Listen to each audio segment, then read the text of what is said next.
Hello friends, good morning to everyone. Welcome to our channel Commerce Solution. So friends, as we have started our paper 1 second unit, that is research aptitude. Today's lecture number 13. So friends, we are doing steps of research. हमने types of research, concepts of research ये सब हमने किया. अब हम steps of research से move on करते हैं.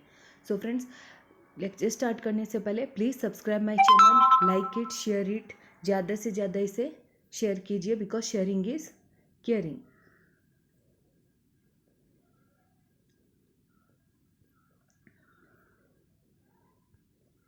स्टेप्स ऑफ रिसर्च में क्या बोला गया? What are the steps of research? हमारे रिसर्च के स्टेप्स कौन कौन से कि फर्स्ट मतलब किस तरीके से हम रिसर्च स्टार्ट कैसे करते हैं. जो बोलते हैं ना, कोई भी चीज़ को स्टार्ट करने से पहले उसे हम स्टार्ट कैसे करते हैं, that is what steps of research. Steps, step by step किस तरीके से हमें रिसर्च करनी चाहिए, that is steps of research में फर्स्ट स्टेप क्या है? Formulation of research plan. Formulation of research plan में क्या होता है? Literature review. सबसे पहले हमें ये यहाँ से क्वेश्चंस आता ही है, जैसे सीक्वेंस में क्वेश्चंस पूछते हैं कि स्टेप्स ऑफ रिसर्च में एक क्वेश्चन 100% श्योर टॉपिक है और इसमें से एक क्वेश्चन पक्का है, क्योंकि इसमें सीक्वेंस किस टाइप के क्वेश्चंस पुट अप होते हैं कि किस तरीके से रिसर्च की जाती है. क्योंकि हम ये टॉपिक कंप्लीट होने के बाद हम इसके कुछ MCQs करेंगे तो पता चलेगा कि किस टाइप के क्वेश्चंस पुट अप होते. ज़्यादातर इसमें से सीक्वेंस के क्वेश्चंस पूछे जाते हैं. Formulations of research problem. सबसे पहला स्टेप क्या है हमारा? Formulation of research problem. Formulate करना रिसर्च प्रॉब्लम को. सबसे पहले हमें किस चीज़ पे रिसर्च करनी है. We have to find out what we have to research on what topic, on what fact, कौन से सिचुएशन पे, ऑन व्हाट नॉलेज, हमें कहाँ पे जाके हमें तो उसकी प्रॉब्लम, सबसे पहले प्रॉब्लम फॉर्मुलेट करने के लिए. तो उसके पहले लिटरेचर रिव्यू है इसमें, formulation of objectives, identifying research variables and measuring skills, formulating hypothesis. तो ये सब क्या है? Literature review. लिटरेचर रिव्यू मतलब जिस चीज़ को हम स्टडी करने वाले हैं उसका रिव्यू करो. फॉर्मुलेशन ऑफ ऑब्जेक्टिव्स, उसके ऑब्जेक्टिव्स को फॉर्मुलेट करो. Identifying research variables and measuring scale.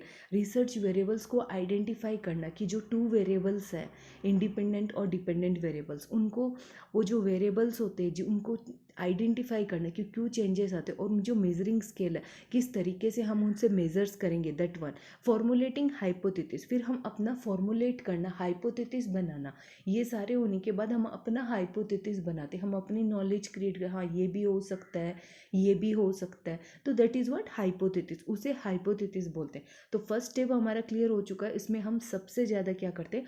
Formulation of problem, formulation of research problem करते हैं कि किस चीज़ पे हमें नॉलेज क्रिएट करनी है, किस चीज़ पे हमें रिसर्च करना है, फिर उस पे ऑब्जेक्टिव्स क्या है, उनके वेरिएबल्स क्या है, मेजरिंग स्केल्स क्या होंगे उनके. अगर वेरिएबल्स भी पता चलेगी तो what are the measuring scales we are going to use in the research problem. And formulating, lastly we will do formulating hypothesis. We will create our own hypothesis. हम अपना खुद का अपना हाइपोथेसिस बनाएंगे. Second, move to second step, preparing research design. Research design prepare करना.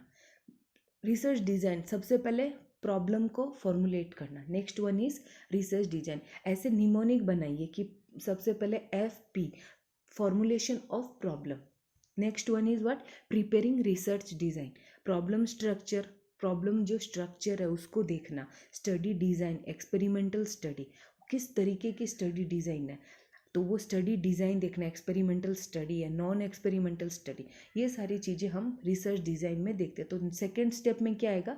D for, first में आता है F, उसके बाद आता है D. तो इस तरीके सबसे पहले हमें प्रॉब्लम, PB आता है, FP फॉर्मुलेशन प्रॉब्लम, और सेकेंड में आता है रिसर्च डिज़ाइन. तो हमें रिसर्च डिज़ाइन करना है, किस तरीके से हम करना है, तो स्ट्रक्चर बनाना है उनका, एक्सपेरिमेंट किस कौन से स्टडी हमें यूज़ करनी है, everything we have to discuss it. Third step में developing data collection instrument. Developing क्या? Data collection instrument. अब हमें कौन से डाटा हम यूज़ कर रहे हैं, डिज़ाइन होने के कौन से डाटा, रिसर्च इंस्ट्रूमेंट जिसे हम कहते हैं, वो थर्ड स्टेप में है. कौन से datas we are going to used in the collection instrument. तो टाइप्स ऑफ डाटाज आ गए इसमें, किस टाइप के डाटाज होंगे, रो डाटा होंगे या प्राइमरी डाटा होंगे या secondary, all this. Methods of data collection, कौन से मेथड्स होंगे जिससे हम डाटा कलेक्ट करने वाले, डिज़ाइनिंग रिसर्च टूल, कौन से डिज़ाइनिंग रिसर्च टूल किस तरीके से हम डिज़ाइन करेंगे, जिस रिसर्च टूल से जो हम रिसर्च टूल्स यूज़ करने जा रहे हैं, दैट इज़ व्हाट। तो सेकंड थर्ड स्टेप में है हमारा डाटा कलेक्शन। तो ये निमोनिक याद रखना कि फर्स्ट में FP, सेकंड में RD research design and this one DC data collection. Data collection कि हम डेवलपिंग डाटा कलेक्शन इंस्ट्रूमेंट, जो हम यूज़ करने वाले इंस्ट्रूमेंट्स रिसर्च में इंस्ट्रूमेंट, तो रिसर्च इंस्ट्रूमेंट्स भी यूज़ हो सकता है। फोर्थ स्टेप में selecting sample types of sample, कौन से सेलेक्ट करना samples, selecting sample types of samples, probability में और मे नॉट। प्रोबेबिलिटी मतलब हो भी सकता है और नहीं भी हो सकता है, नॉन प्रोबेबिलिटी नहीं हो सकता। डिटरमाइनिंग सैम्पल डिज़ाइन, डिटरमाइन करना कि कौन सा हम सैम्पल डिज़ाइन कर रहे हैं, कौन सा हम सैम्पल ले रहे हैं। तो सैम्पल तो ले रहे हैं रिसर्च के लिए, क्या पूरी पब्लिक पॉपुलेशन को हम स्टडी करते नहीं ना, हम उसमें से कुछ पीपल्स को करते हैं, कुछ मतलब सैंपल लेते हैं। वी हैव टू, एक डॉक्टर, जैसे एक डॉक्टर होता है वो पूरी बॉडी को थोड़ी, वो एक ब्लड लेते, उस ब्लड के ऊपर हम वो पूरा निरीक्षण करते हैं कि हाँ उसके ये बंदे को ये प्रॉब्लम है, ये बीमारी है, तो उस ब्लड के ऊपर, तो दैट इज़ व्हाट सैंपल। हम एक छोटे से सैंपल से हम पूरी पॉपुलेशन को डिनोट कर सकते हैं कि उनमें क्या प्रॉब्लम है, दैट इज़। तो सैंपल सेलेक्ट करते टाइम बहुत ही ध्यान रखना चाहिए that is a accurate sample और नॉट। तो sample design, sample types of sample, fourth step. तो SSB याद रख सकते हैं आप। Fifth one is writing a research proposal main elements.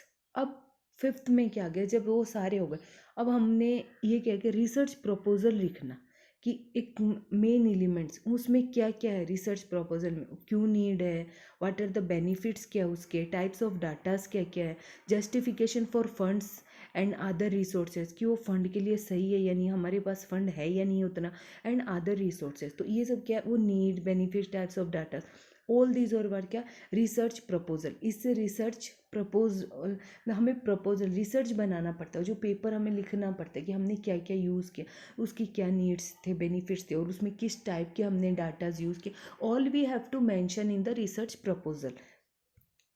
Sixth, collecting data, data collect करना, ऑब्जर्वेशन, किस तरीके से हम डाटा कलेक्ट करते हैं, ऑब्जर्व करके, इंटरव्यूज़ करके, क्वेश्चनरीज करके, शेड्यूल्स करके, ऑल दीज आर व्हाट, इस तरीके से हम ऑब्जर्व मतलब एक तो ध्यान रखना, निरीक्षण करना, निगरानी रखना, इंटरव्यूज़ करना, इंटरव्यूज़ टाइप्स के द्वारा हम डाटा कलेक्ट कर सकते हैं, क्वेश्चनरीज के द्वारा हम डाटा कलेक्ट कर सकते हैं, शेड्यूल्स के द्वारा हम डाटा कलेक्ट करते हैं। So six step is what, data collection. Seventh, processing and analysing data, processing करना और उसको एनालाइज करना, वो डाटा को, डाटा तो कलेक्ट हो चुके, तो एडिट करना, उसमें कुछ प्रॉब्लम है क्या, फिर मतलब उसको प्रोसेसिंग करना। जब हम बोलते हैं ना घर में कुछ दाल चावल लाते तो उन्हें साफ़ करते हैं, उसके बाद हम उसे कुकर में डालते हैं, लाइक दिस ओनली, उसी तरीके से हमें डाटाज जो हमारे पास कलेक्ट हुए हैं, उन्हीं डाटाज को हमें प्रोसेस करना पड़ता है कि उनमें कुछ एडिट करना है या कोडिंग करना है, क्लासिफिकेशन करना, उनको अलग अलग जचाना, टेबुलेशन, टेबल फॉर्म में जचाना, फिर उनको एनालिसिस करना, उनको देखना, वापस उस नॉलेज को एनालिसिस क्रिएट करना, हाइपोथेसिस करना, फिर हाइपोथेसिस टेस्टिंग, बिकॉज ये बहुत ही इंपॉर्टेंट है। Lastly we are going to to generalise, फिर हम उसको जनरलाइज करते हैं कि हाँ अब ये सही है फाइनली। तो हाइपोथेसिस हम अपने खुद के नॉलेज बताते कि हाँ ये मैं, हम बोलते हैं ना फलाना इसने किया उसने किया, that is what hypothesis testing. तो सेवन स्टेप अपना processing and analysing of data. Eighth, write a research report. Eight step में क्या बोला गया है, एक रिसर्च रिपोर्ट क्रिएट करना, टाइटल पेज, लास्टली हमारे क्या रहेंगे, एक research report, that is what last stage. Eight stage का रिसर्च रिपोर्ट, आर जो हमेशा ये ध्यान रखो कि जो है रिसर्च रिपोर्ट, वो हमेशा लास्ट में लिखी जाती है। पूरे रिसर्च होने के बाद एक रिसर्च रिपोर्ट तैयार की जाती है और उसके अंदर हमें टाइटल पेज होता है, टेबल्स ऑफ कंटेंट, हमने क्या किया वो कंटेंट में सब मेंशन करना पड़ता है, चैप्टर्स होते हैं, बिब्लियोग्राफी होती है जो आपने देखा भी होगा, उसमें लिखा हुआ रहता है कि हाँ ये पेज पे ये है, अपेंडिक्स, मतलब इस तरीके से ये सारी चीज़ें जब हम एक बुक खोल के देखते हैं तो ये सारी चीज़ें उसमें मेंशन है। तो ये चीज़ें हमें एक अपनी रिसर्च रिपोर्ट में डालनी ही पड़ती है, वरना वो रिसर्च रिपोर्ट वैलिड नहीं जाती। और ये बहुत ही इंपॉर्टेंट, लास्ट में हमारी सब चीज़ें रिसर्च रिपोर्ट पर ही डिपेंड होती है, वरना वो चीज़ इनवैलिड रिसर्च बताई जाती है। सो फ्रेंड्स, ये रिसर्च रिपोर्ट ये सारे स्टेप्स थे और ये लास्टली क्या है, रिसर्च रिपोर्ट है। So friends, I think you have enjoy this lecture because ये बहुत ही इंपॉर्टेंट लेक्चर है, स्टेप्स ऑफ रिसर्च। और इसमें 8 स्टेप्स होते हैं, 1 बाय 1 हमने डिस्कस किए। और बहुत ही 100% श्योर टॉपिक है जहाँ से क्वेश्चंस आना ही आना है। और इसमें क्वेश्चंस ज़्यादातर सीक्वेंस में पूछे जाते हैं, मोस्टली सीक्वेंस में ही क्वेश्चंस पूछे जाते हैं इसमें। So friends, I hope you have enjoy this lecture. Please subscribe my channel, like it, share it, ज़्यादा से ज़्यादा इसे शेयर कीजिए बिकॉज एग्ज़ाम्स के कुछ ही महीने बचे। Thank you, bye bye.